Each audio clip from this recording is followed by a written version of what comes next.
Dia akan naik. Jangan dekat tengah. Dah bakar macam tu tak biarkan ada tu. Tapi tebal-tebal kan. Tinggi. Tegak dah, tegak.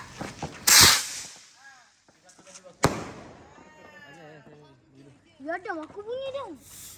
Aku nak bawa mainan. Lagi dulu. Dah bakar je. Bakar je. Bakar lagi. Mumpung makan ni. Betul itu. Sama. Ada tu.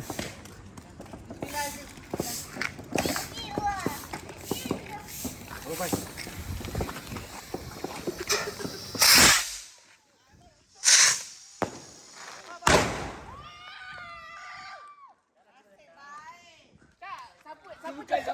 Siapa cocok itu? Siapa cocok rapat-rapat? Ada. Dia tak terbang sah. Siau lah sangat. Dia tak rapat sangat. Oh, okey tak perut? Panas. Sakit. Terpanjat.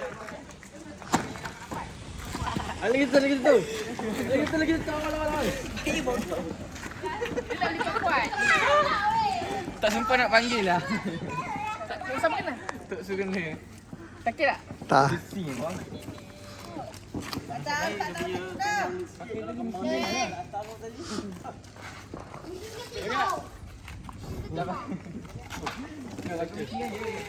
Last. Lambat lah. Last kopek. Cepat last kopek.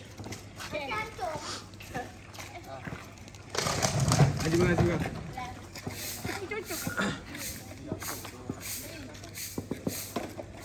Dia tak nampak injek. Kopi tak tanam.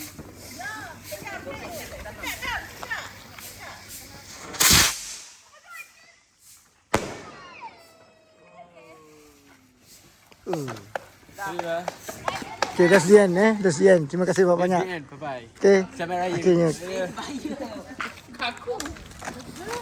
Risau Ya begitu. Sampai di sini saja kita punya event untuk main mercun dan main bunga api.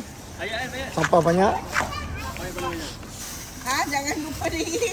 Tolong kebas. Mak Su tak tahu. Mak Su menyaksikan aja. Mak Su tak bertanggungjawab tapi Mak Su pegang ini.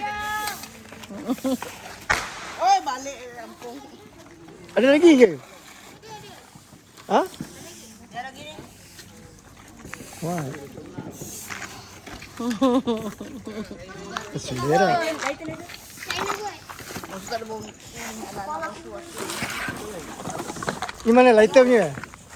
Buang sana. Mana seorang lagi? Ni tak bunyi Tu tak bunyi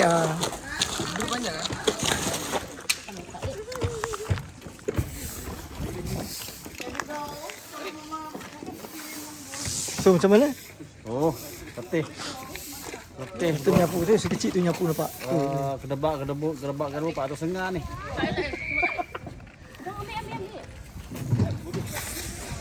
Kena gitu orang.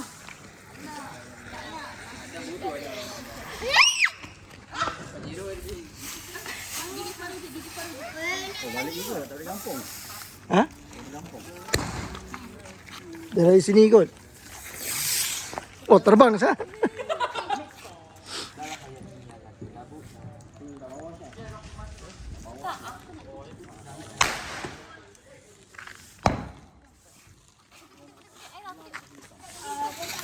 Plastik.